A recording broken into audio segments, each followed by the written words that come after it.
Ladies and gentlemen, in this video, I'm going to be utilizing a channel formation that you've likely never seen before. A channel formation potentially exclusive to the Wolves of Crypto YouTube channel, or at least mainly exclusive to this YouTube channel.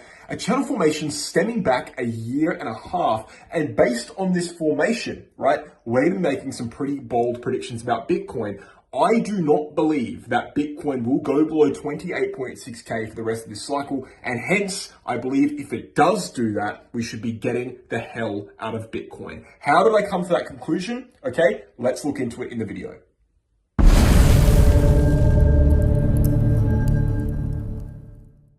Alright guys, before we get into today's content, the Bitget exchange has this promotion you can see on the screen right now. There's 20 Apple Watches available, 10 iPhones, 5 Apple Family rewards, and 1 Rolex. Check out this photo on the screen. It's a trading volume promotion available until the 28th of November. Sign up using my referral link in the description below to get access to it. And then also the Bingx exchange has a similar trading kind of campaign right now, 500,000 USDT in rewards to be made in November. So both of the referral links for those exchanges are in the description below. 15% trading fee discount for life on those exchanges with my referral link. Save thousands of dollars by signing up there. If you're interested, go ahead and do that. But without further ado, let's get into the video.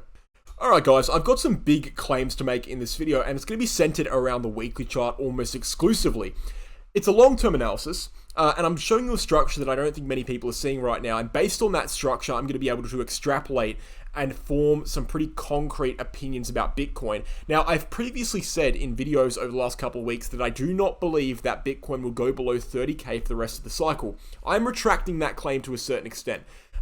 And what I will say instead as a replacement for that claim is I do not believe that Bitcoin will go below 28.6k for the rest of the cycle. Not 30k, I'm changing it to 28.6k. And going further than that, right? Going further than that and deeper than that, if Bitcoin goes below 28.6k, right? Which is technically a possibility. It shouldn't happen, okay? But it is technically a possibility. Because in admitting that something shouldn't happen, you're also admitting that if it does happen, you need to be getting the hell out, right? So in saying that I don't believe it is likely at all that Bitcoin goes below 28.6k, I'm also saying that if we do go below 28.6k, the unexpected is happening, and if the unexpected is happening, that is not what we want to be seeing as long-term cyclical analysts, and we should be selling our Bitcoin and de-risking from the market. So the ultimate claim I'm making is that if Bitcoin goes below 28.6k for any extended period of time, based on the content I'm going to show you in this video, we should be getting the hell out of Bitcoin for various reasons. Now let's get into the actual structures themselves, and I can explain that a bit more. What I've looked at over the last day or so on Bitcoin is this, right? I'm seeing actually, and this is something a lot of people are not picking up on, I'm seeing actually some sort of ascending channel formation. All right, if we look at this like this, and we go from the November low, we draw something like that, as you can see on the screen right now. It's a little bit rough, of course. It's not particularly precise. It's not perfect. But overall, there is something like a ascending channel formation forming. If you look at the weekly chart, it does show pretty well. If you look at the daily chart even, you can see it is very much there. It's very much present in the charts. Ascending channel formation. And what this ascending channel formation what makes it interesting, right, is because it lines up with a lot of the macro levels very, very well. Very, very clean and very, very nicely. If we look at the macro level right now that we're facing for resistance, we're facing 37k, and that goes all the way up to around 39.5k. It's very hard to say exactly where the macro level is on the upside and the downside, but it's something around that 39k level to 37.5k. That is the level we're facing right now. And as you can see, as we're testing at the top of this ascending channel formation, we're also testing that macro resistance. This makes it very difficult for us to break to the upside at this point in time. And obviously how ascending channels work is, generally speaking, you bounce between the upper band and the lower band continuously, and that's what we've done over and over again. And so obviously the next logical move in an ascending channel formation would be to bounce back to the lower band, right? So where would that bounce back take us? Well, in order to understand that, we need to start giving some context to the situation. We need to understand that the resistance, the support zones that we have below stem from something like 30k realistically, all right, down to up to 31.6k, 32, let's just say 32k for the sake of argument, right? So this green box is our major macro support zone to the downside. And of course that could line up for a retest. And this is why I've said in the past, I do think we probably won't go below 30k for any extended period of time.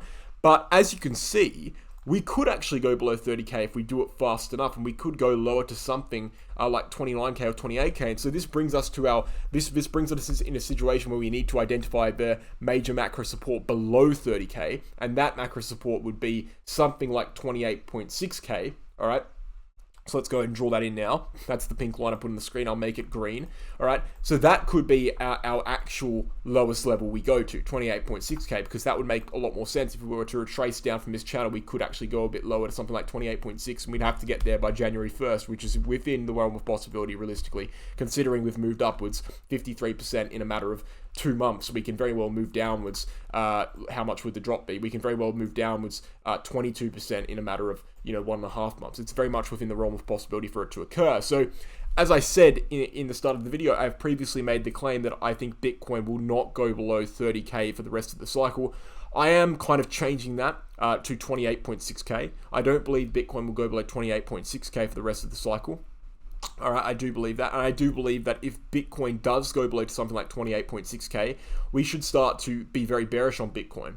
All right, and not necessarily on a macro scale, but certainly on a midterm scale, because if we drop below 28.6k, that would imply a drop below this ascending channel formation as well. And a drop below the ascending channel formation, okay, would imply a drop below bull market support band, would imply a drop below Gaussian channel on the weekly chart, would imply a drop below the 200-week SMA. It would imply a drop below all of these things, which would be very bad for Bitcoin. But more specifically, okay, it would imply a drop below this green box, which I'm highlighting on the screen right now, 30k to 32k. That is very much the line in the sand for Bitcoin. It has been, and it has always been the line in the sand for Bitcoin since 2020. Because if you look at this green box in the screen right now, what you can see, let's go ahead and delete everything so you can get a clean look at it. What you can see is that it's the dividing line for Bitcoin. It's the line in the sand between the bull market zone and the bear market zone. And so dropping below 30k to 32k would be brutal, or brutal enough, but we could do it for a short period of time. Because if we do something like that for a short period of time, if we drop below that box for a short period of time, it's within the realm of possibility, because so many people are expecting it not to happen that it could actually happen. There could be liquidity scams below that level.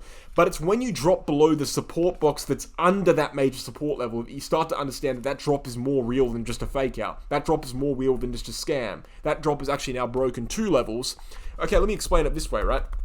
If we have a major resistance zone, all right, say we have a major resistance zone, say this is the price action over here, we have a major resistance zone up here, and everyone's expecting to get rejected from that resistance. Everyone's expecting to get a rejection from here, right?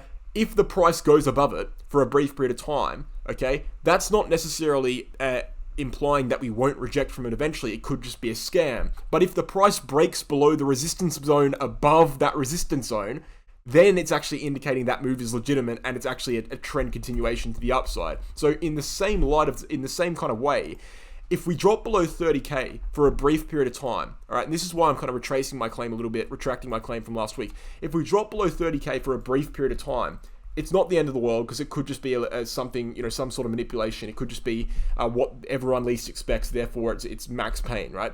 But if we drop below 28.6k, which is the nearest support, below 30k, that's when you start to realize, okay, this is an actual downwards trend, and it's an actual threat to the Bitcoin structure. So I would happily change my claim to this. I believe that Bitcoin is only in a very unhealthy position, right? Once we drop below 28.6k, because 28.6k would imply a drop below this larger ascending channel formation, which has been forming since August last year. It would imply a drop below 30k, which is a very important zone, and it would imply a drop below bull market support band, Gaussian channel, and also 200-week SMA. And similarly, it would probably imply as well a drop below this weekly chart ascending RSI line. Okay, so that's why I think that dropping below 28.6k would be detrimental to the Bitcoin structure, and that's why I think that if we were to drop below 28.6k, I would be selling my Bitcoin position. But until then, I will not be doing that. Now, the thing about an ascending channel formation is it is a bearish formation, and eventually it should break to the downside. So some people would say that it's destined to break to the downside of the next retest. The problem with predicting a downside break of this channel formation is that you don't know when it's going to break down, because this formation has been valid for quite a long period of time now, and it's very hard to predict when it will break down exactly, right? So, all right, what I'll say is this, right? I do believe that if TA is to play out as it usually does, this should break down eventually. Should. But that doesn't mean it will, because we also need to understand that we're in a 4-year cycle. The cyclical theory is very strong, and generally speaking, the cyclical theory is not going to be stopped by one kind of almost speculative ascending channel formation. I will note, though, that this ascending support line on the RSI is worrying, and I will note that historically we have formed similar ascending support lines on the RSI chart, such as this line here, or something like that, for example, and such as this line here in 2018. We've done it before. We formed these ascending support lines before. They are very much real, and when we break below them, we do see significant corrections. I'm not going to show you now because it would stuff up the chart, but we saw like a 38% correction here after breaking down from this ascending RSI line in 2016, something like a 48% correction in 2019. You could see a double-digit correction for sure when we break this ascending RSI line down for sure, but the problem is, how do you know when that breakdown will occur? Will it occur within the channel itself, in which case we'd only go down to the bottom of the channel, or will it occur after we bounce from it again, in which case we go back to the top of the channel, we'd be up at 44k, and then we correct downwards back to 35k? It wouldn't even matter. The point is, it's very hard to predict exactly when that correction will occur. We know that it is coming. We spoke about it yesterday. We know there is a correction coming, but it's very difficult to predict when it will occur, and it's very difficult to predict where it will go to and where it will start from. So it's almost something that we shouldn't be overly concerned about for that reason. We should just be waiting for it to happen and reacting to the situation rather than trying to predict the situation, if you know what I mean. But it's always good to have a plan. As I said, if we go below 28.6k, I would not like the look of the Bitcoin structure. I said I'd most likely look to sell my Bitcoin if we did that, just given the fact that breaking below that level would imply much more downside price action to come. I stand by that. I do not want to mix up two things, though. I do not want to make it seem as if I think if we drop below 28.6k, the 4-year cycle is over, because I don't think that. The 4-year cycle is purely dependent on date range trends in regards to the bottoms and the tops on Bitcoin. Unless we go below 15k, the 4-year cycle is not over. So I want to make that very clear. But I would still not be comfortable holding a macro Bitcoin position if we were to break below this level, due to the implications on the charts that would be implied in doing that. That would come along with doing that. So let me just clarify my position on Bitcoin very quickly. I believe that Bitcoin is bullish on the long-term scale. I believe that Bitcoin as of right now is at a macro resistance. I believe that right now Bitcoin is facing quite extreme exhaustion. Okay, that's not a surprise. Daily chart rejection from this red line, 6 years old, red resistance line on the RSI. Daily chart breakdown from its ascending support in the RSI from August. Resistance support flip. Daily chart, at strong resistance. Descending volume, going in an upwards trend still, which is not a good thing. I believe the exhaustion is very, very clear on Bitcoin's chart. It's objectively true. I believe we are in some sort of bearish ascending structure on a long-term scale. I believe there is a correction coming, but I ultimately believe that correction should not really go below 30k for any extended period of time, and certainly should not go below 28.6k. And I believe that if it does do that against the odds, it would not be favorable to hold a Bitcoin position, and it would be favorable to wait for bullish signals to start reoccurring before re-entry on Bitcoin. That would be a time in which we de-risk from the market, in my opinion. But yes, to summarize, I'm not macro bearish on Bitcoin. I'm just pointing out scenarios that could occur, and I would say that medium term and short term is objectively looking weak. As I said yesterday, I don't think that's my opinion. I think it's the objective truth in the chart. So it's up to the charts whether they want to abide by the objectively true TA or not. The fact of the matter is, sometimes charts act irrationally. The fact of the matter is, a pump here, although it doesn't look like it's logical on the charts, wouldn't actually surprise me due to the amount of random price action we've seen on Bitcoin recently. I know that sounds ridiculous and counterintuitive as an analyst, but I will say that the short-term TA on Bitcoin has been unreliable for up to 8 months now. Ever since March of this year, it's been unreliable, and every single analyst I've spoken to knows that. But what I would say is that obviously you can't ignore the charts. The charts do show exhaustion on medium and short term. But I don't think it's the type of exhaustion you want to be shorting into. I think you'd want to be waiting for a breakdown, for example, of this yellow ascending line on the 4-hourly chart before looking to take any short positions. I would not be shorting this level. It's too much of a high value level. There's too many orders, too much manipulation going on. I do not think it's a level in which you'd want to be interested in shorting at the moment. That's me personally. But again, clarifying once more, long term, I'm bullish. Medium term and short term, I'm forced into being bearish given the fact that we have this objective exhaustion. But I do understand that the market is very manipulated at the moment. And ultimately, the point of making this video was this. I believe that if we drop below 28.6k, it would be favorable to de-risk from Bitcoin entirely. I don't believe it's likely that we do that, but if we do it, it's not looking good. But overall, macro bullish still. So guys, I hope this video is useful. It's a bit of a word fiesta at the end of the video here. I've just been trying to get my thoughts out in an articulate manner. I hope you understand what I mean.